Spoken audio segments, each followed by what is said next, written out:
Hey guys, today I wanted to show you our cottage garden. It is so beautiful and in bloom right now. So I wanted to show you guys and share some tips about cottage gardens. Okay, let me turn around so you guys can see it. Oh my goodness, everything is bursting in bloom. I'm just gonna give you a quick overview real quick.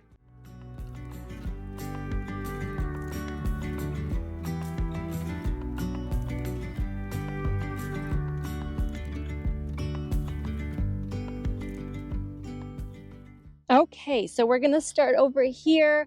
I wanted to share some tips for a cottage garden. The colors are probably one of the funnest things that you can do. So really light pastels. These foxglove are like perfect cottage garden looks. So they're light purples and creams and light pinks. And that's usually what you kind of go for. This tree rose we put here right when we started before we planted anything else. So it's honestly a little fluorescent for a cottage look, but I love it so much and it's so gorgeous that I don't care. I just love the look. I love how full it is and the colors. So it's loud, but it's really, really pretty. But usually use really light, pleasing colors. And like I said, lots of whites and creams and soft pinks and soft purples. Another tip is to use odd numbers in groupings. So usually, like if you do a drift of 3 or 5, that makes it very cottagey, and you can put stuff in a lot tighter than you normally would. Like if you would follow plant spacing exactly, you do it a little more close together just to get a really full and lush look. So here you can see the cat's pajamas nepeta is in kind of an odd number drift, and that makes it very cottagey. And then these are the Tiara Blue Proven Winner Supertunia. Gorgeous. Can you imagine when they fill in how pretty that's going to be? I didn't count, but I actually put 5. So my eye just kind of naturally did that. And then you have a drift of them. So that makes it very fun. A couple years ago when I thought, oh, it'd be fun to make this cottagey, we put Gara and some kind of sunflowers and wildflowers, all different things that we just had on hand. And it looked like a mess. It looked so wild and everything was too free looking. So I love it. This is the first year that it's actually just looked very cohesive and not just jumbled up mess. And I think that's because of all the textures. We have over here the Serendipity Allium. And you get that nice strappy texture from the foliage and the grass. You get kind of the fern texture from the yarrow.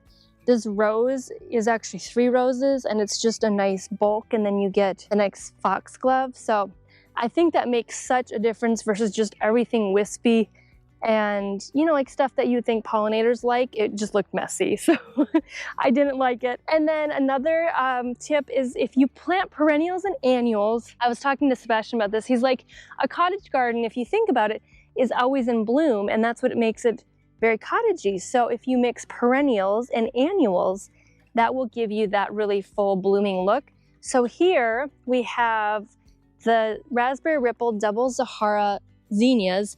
They are just about to bud up. They are my favorite. They are a great landscape bed zinnia, and they're dwarf, but they're always in bloom and they always look great. So here, these Shasta daisies, these are banana cream, are going to bloom soon, the Agastaki, but they will go out of bloom, but these will be in bloom all summer. So they will be gorgeous, gorgeous. So that's some really fun tips that will help kind of give that look. So I'm just going to go through the plants real quick. So like I said, on this end, we have Serendipity Allium. They make these gorgeous little round ball sphere flowers. And we have a Strawberry Hill Climbing Rose. I'm going to show you on the other side how beautiful that is. So pretty. The buds are coming. So we're going to eventually put a trellis up and we'll have a ton of these climbing, but we have foxglove all over. I actually had a couple flats that I wanted to plant out, and some of them, they just didn't get water to them, so they died. But I actually had a ton planted in our back, kind of back behind the garden area, that I dug these up. And I literally planted them a couple days ago, and they all standing beautifully. They're not wilted, and they all bloomed. Like, I just cannot believe it. So I'm so thankful for that.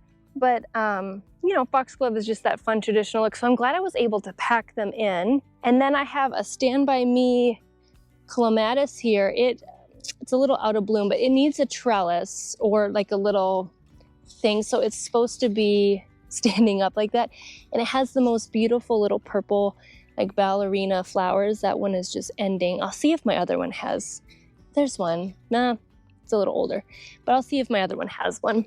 This is my favorite. This is I think it's Bejeweled Penstemon. Look at the color. Oh, I love it so much. I just stuck it in a week ago from the nursery. I grabbed it because we just got it in. I love it so much. It's such a pretty color. So my one of my team members is gonna pull them aside because she knew that I loved it so much. So she's gonna give me the extra. I just love that color so much. And then we have the Firefly Peach Sky Yarrow. Very beautiful ferny texture. We have Mini Vista White drifted in, Cat's Nepeta, or the Cat's Pajamas Nepeta. And then that's a Midnight Masquerade Penstemon, Boba Hydrangea. This is the Oso Easy Peasy Proven Winners Rose. Isn't that the most gorgeous thing, full of those little baby clusters? I just love it so much. Like, look at it's just solid. It's so pretty. Oh, favorite plants that just did it this year. It's so pretty. So we have the Foxglove mix, and then I stuck 4 Lamium in here, and I'm gonna see how they do because they like more shade, but I want them here around the rocks, so I think they're just gorgeous. I'm gonna pray that they work. I have one of the Opalescence Phlox right there. And then, like I said, we have the Tiara Blue Supertunia. This is Peach Drift Rose. It's beautiful. I love it. More of the Raspberry Ripple Zinnias. And then we have Wizard of Oz Veronica and a White Veronica. We have the Banana Cream, the Queen Nectarine Agastaki. Here's more of the Cat's Pajamas, more of the Zinnias, another Bobo Hydrangea.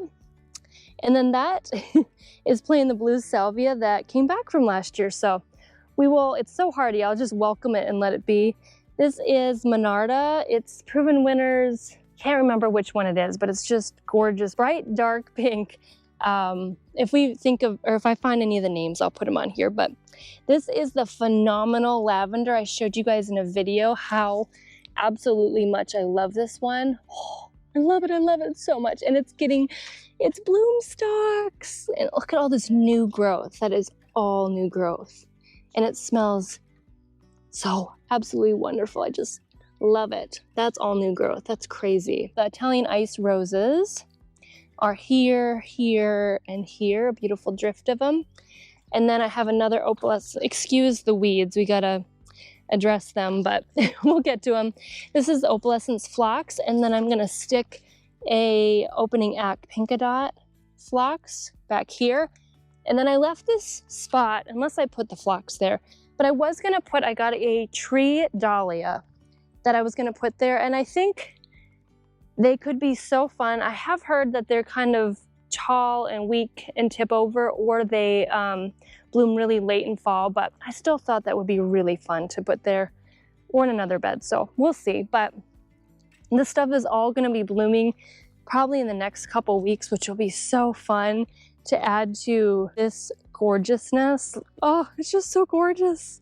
I just love it so much. It's exciting when you work so hard and plan on something and it finally, after a year or two, oh, there's a sweet bee. I haven't seen many this year, so that makes me so happy.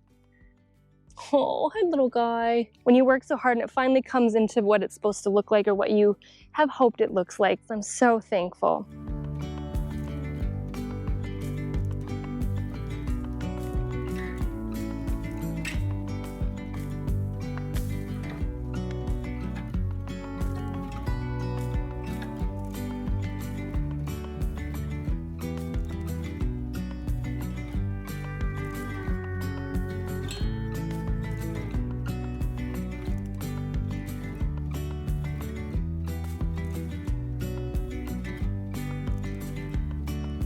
Well, I hope you guys enjoyed our cottage tour, and it just shows you can use it in a big space or a little space or just a tiny corner. Like, I can see it out of our main windows, our kitchen and our living room, and it just is joy all day long. It's just so fun to see and cheerful and colorful and so pleasing to the soul. So I hope it blessed you guys, and I hope you guys are enjoying your gardens as they bloom. Let me know and let us know if you guys have a cottage garden or if you want to start one and how they look. Thanks so much. Bye.